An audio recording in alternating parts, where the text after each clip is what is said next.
नमस्कार मित्रों, मैं मनोज कुमार प्रभाकर अपने इस YouTube चैनल गुरु मैटी वाणी पर आप सभी का हार्दिक अभिनंदन करता हूं और आपका जो प्यार स्नेह रूपी कमेंट्स और लाइक जो मुझे मिल रहे हैं उसके लिए मैं हार्दिक आभार प्रकट करता हूं।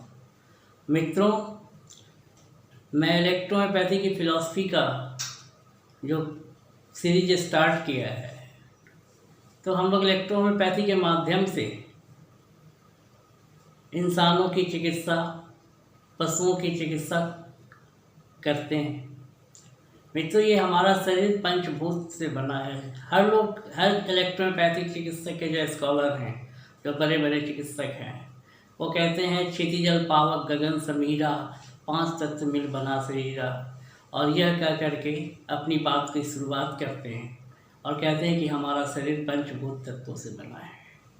लेकिन अगर उनसे पूछा जाए कि भाई ये जो मिट्टी, जल, पावक अर्थात अग्नि, गगन यानी कि आकाश, समीर यानी कि हवा, इन तत्वों का मिश्रण हमारे शरीर में कितना प्रतिशत है, तो कोई बताने की ज़रूरत नहीं करेगा। वो कभी नहीं बताएगा कि जो ऐसा कि हाँ ये चीज़ इतना परसेंट है। संभवतः मैं भी पूरा आपको परसेंटेज के रूप में तो नहीं बता पाऊँगा, लेकिन आप मेरी बातों से समझ जाएंगी कौन सी चीज़ कितनी प्रतिशत है और उनका क्या कार्य होता है।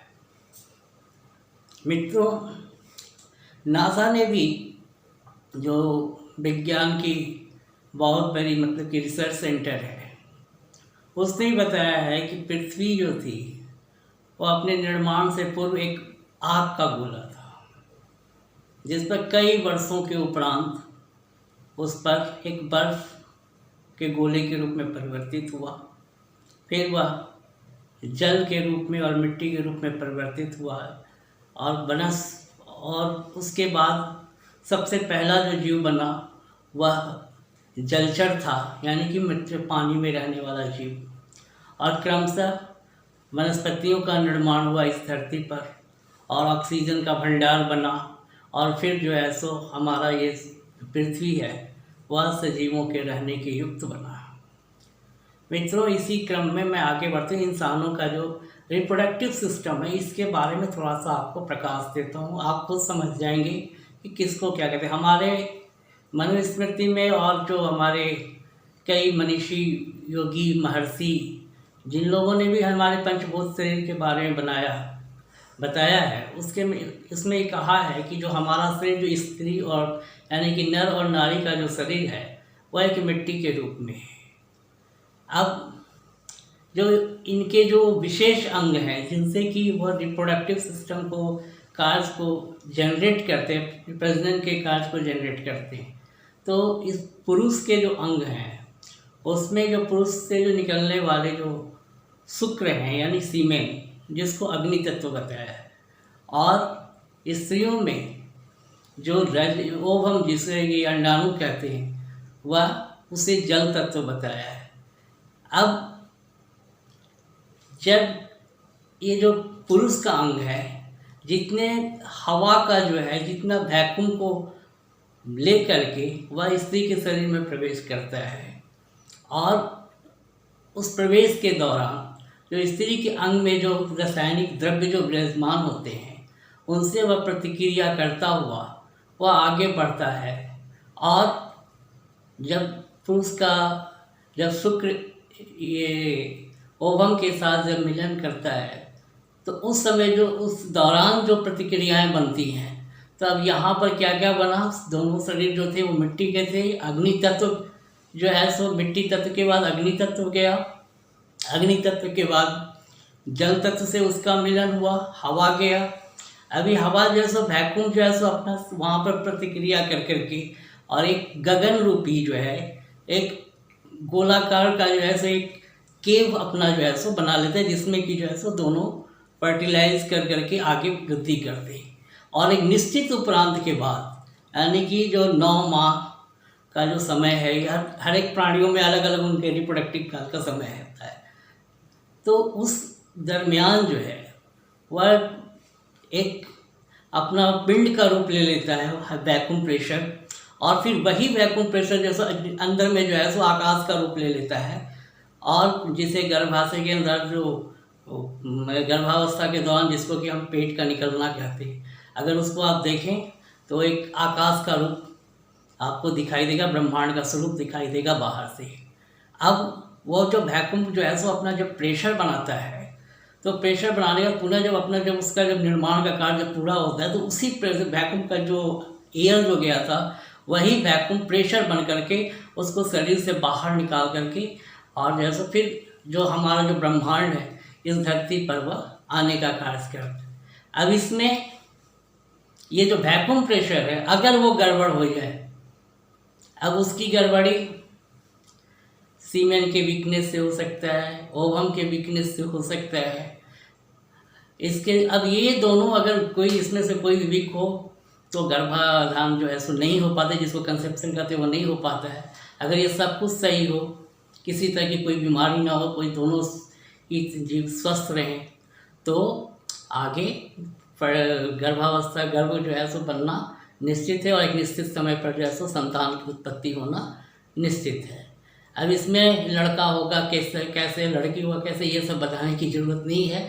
तो अब हम इसके आगे बढ़ते हैं कि जब ये पंच महाभूत से जो शरीर है ये इस प्रकार से निर्माण होता है। अब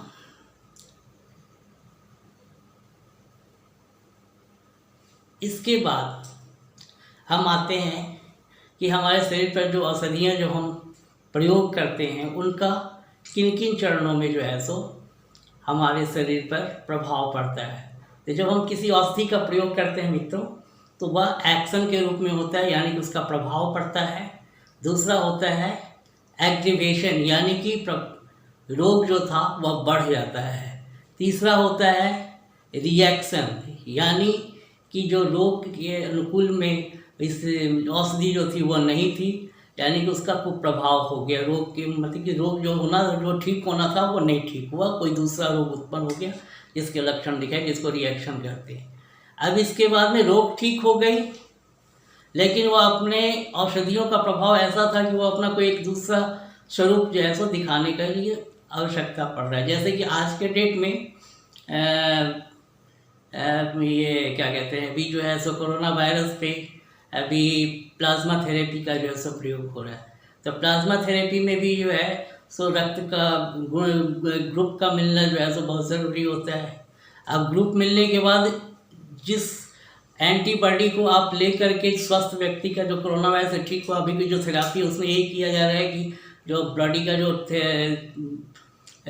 जिसके कोरोना वायरस ठीक हो गए उनके बॉडी के ब्लड ले करके उसमें से प्लाज्मा को ले करके जो उसी ग्रुप का व्यक्ति उसको डोनेट किया जाएगा इंजेक्शन के द्वारा। अब इसमें क्या होगा कि अगर ग्रुप अगर वो एक्सेप्ट करता है कि नहीं करता है, अगर मान लें करो भाग्यवश ठीक हो जाए, अगर उसमें बॉडी का जो इम्यून पावर है, तो एंटीबॉडी का जो निर्माण होगा वह जब बनेगा, तो कभी कभी इसमें साइड इफ़ेक्ट्स भी आपको भविष्य में जब कोरोना वायरस से जब मुक्ति मिलेगी तो आपको साइड इफेक्ट्स भी दिखेंगे, जिसको कि नाउजिया कहते हैं, वॉमिटिंग टेंडेंसी होगी, डिजनेस होगा।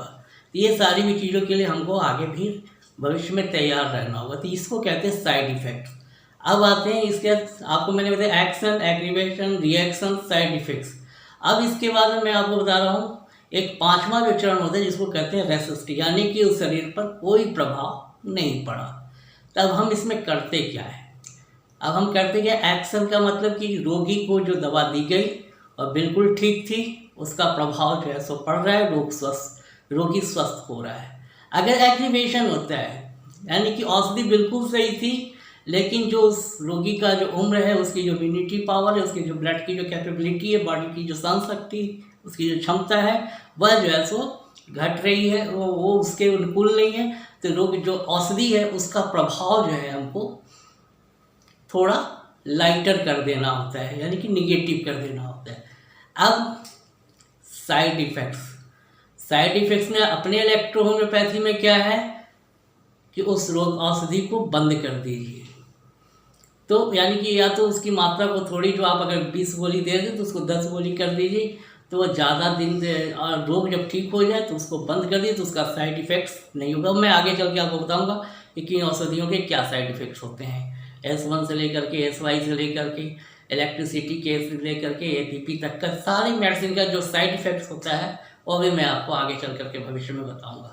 अभी मैं ये बता रहा हूँ। अब इसके बाद जो आपको मैंने साइड इफेक्ट जस्ट आता है, यानी कि रोगी के लिए जो आपने जो दवा चयन किया था वो बिल्कुल सही था, लेकिन उसका प्रभाव शरीर पर हमको कुछ दिखाई नहीं दे रहा है। तो हमको यहाँ पर जो औषधि की जो मात्रा है उसे थोड़ा स्ट्रॉन्गर करना पड़ेगा, यानी कि आप 10 गोली दे रहे थे तो आपको उसके लिए 20 गोली देना होगा। अगर थर्ड डाइल्यूशन या फिफ्थ डाइल्यूशन में उसको यूज़ कर रहे थे तो उसको सेकेंड या फर्स्ट डाइल्यूशन में यूज़ करना होगा, यानी कि उसकी जो मेडिसिन की जो पावर है उसको बढ़ाना होगा। तो मित्रों, आज के लिए बस इतना ही। कल आगे फिर अगले वीडियो में फिर मिलूँगा अन्य विचारों के साथ। अगर आपको मेरा वीडियो अच्छा लगता है तो इसे लाइक अवश्य करें और इसे सब्सक्राइब कर लें। जो लोग पहली बार देख रहे हैं अपने कमेंट्स ज़रूर दें। तो मित्रों, आज के लिए जय हिंद, जय भारत, जय मैथिली।